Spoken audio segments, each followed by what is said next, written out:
ஒரு நாள் தாரகாசுரன் என்ற அசுரன் தெய்வங்களை மிகவும் துன்புறுத்தி கொண்டிருந்தான். அவனை அழிக்க முடியாதவாறு அவன் தபம் இருந்து பல வரங்களை பெற்றிருந்தான். அப்போது தெய்வங்கள் பிரம்மாவின் ஆலோசனையின்படி சிவனிடத்தில் உதவி கேட்டனர். சிவபெருமானும் பார்வதியும் சங்கமம் கொண்டு ஒரு சிறப்பு சக்தியை உருவாக்கினர். அந்த சக்தி 6 தீப்பொறிகளாக கங்கையில் விழுந்தது. கங்கையின் அருளால் அந்த தீப்பொறிகள் 6 அழகான குழந்தைகளாக உருமாறின.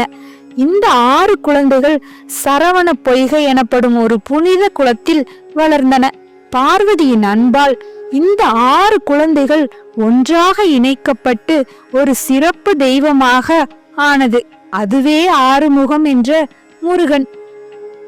இந்த 6 முகங்களும் சேர்ந்து முருகனை ஆதி குருவாக உருவாக்குகின்றன.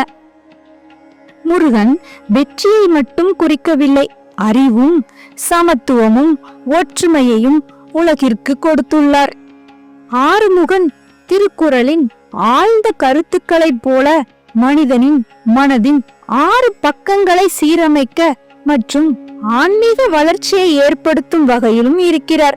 இவ்வாறு முருகனின் அருமுகம் ஆன்மீகத்தை மட்டுமல்லாமல் ஒவ்வொரு பக்தனின் வாழ்க்கையில் ஒரு வழிகாட்டியாகவும் உள்ளது. ஒரு நாள் தாரகாசுரன் என்ற அசுரன் தெய்வங்களை கடுமையாக துன்புறுத்தினான். தாரகன் தன் தவ வழியால் எவராலும் அழிக்க முடியாதவாறு பல வரங்களை பெற்றிருந்தான். தாரகனை வெற்றி பெற வேண்டுமென தெய்வங்கள் பக்கவாதம் செய்த போது சிவபெருமான் உருவாக்கும் ஒரு சிறப்பு சக்தி மட்டுமே அவனை அழிக்க முடியும் என்று தீர்மானிக்கப்பட்டது. 2 படலமாய் திருநீலகண்ட பெருமானும் பார்வதியும் சங்கமித்து அசுரர்களை அழிக்க ஒரு ஆதி சக்தியை உருவாக்கினார்கள். அந்த சக்தி வெகு பெரிய ஒளியாக பறந்தது. அந்த ஒளியினால் கங்கை ஆற்றில் 6 சிறு தீப்பொறிகள் உருவானது. அவை அங்கிருந்து சரவண பொய்கை என்ற குளத்தில் விழுந்தன. அந்த 6 தீப்பொறிகள் 6ஆக பிரிந்து அழகிய 6 குழந்தைகளாக ஆனது. கார்த்திகை பெண்கள் என அழைக்கப்படும் 6 தெய்வங்கள் இந்த 6 குழந்தைகளையும் பராமரித்து வளர்த்தனர். சிவபெருமானும் பார்வதியும் அங்கு வந்து தங்களின் தேவ சக்திகளை ஒருங்கிணைந்து அந்த 6 குழந்தைகளை ஒரே உருவமாக இணைத்தனர். அந்த ஒரு உருவத்துக்கு 6 முகங்கள் மற்றும் 12 கண்கள் இருந்தன. அந்த சக்தி மிகு தெய்வமே முருகன். முருகனின் 6 முகங்கள் 6 பட்ட அர்த்தங்களை மட்டுமின்றி மனிதன் 6 பரிமாணங்களை சுட்டிக்காட்டுகின்றன. முதல் முகம் ஞானத்தை குறிக்கிறது. உண்மையான புரிதலை ஆன்மீக சாதனைக்கு அடிப்படையாக காட்டுகிறது. 2ஆம் முகம் பக்தியை குறிக்கிறது. பக்தியின் மூலம் உலகத்தை மகிழ்விக்கவும் தர்ம பாட்டை நிலைநாட்டவும் உதவுகிறது. 3ஆம் முகம் சமத்துவை குறிக்கிறது. வாழ்க்கையில் சமநிலையுடன் செயல்படுவது அவசியம் என உணர்த்துகிறது. 4ஆம் முகம் வீரத்தை குறிக்கிறது. அசுர சக்திகளை வெற்றி கொள்ளும் தைரியத்தையும் துணிச்சலையும் அளிக்கிறது.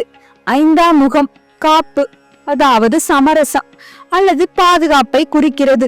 பக்தர்களை அனைத்து தீமைகளில் இருந்தும் காக்கும் அருள். 6ஆம் முகம் ஆழ்ந்த தெய்வீக சக்தியை குறிக்கிறது. ஆன்மீக உயர்வுக்கான வழிகாட்டியாக திகழ்கிறது.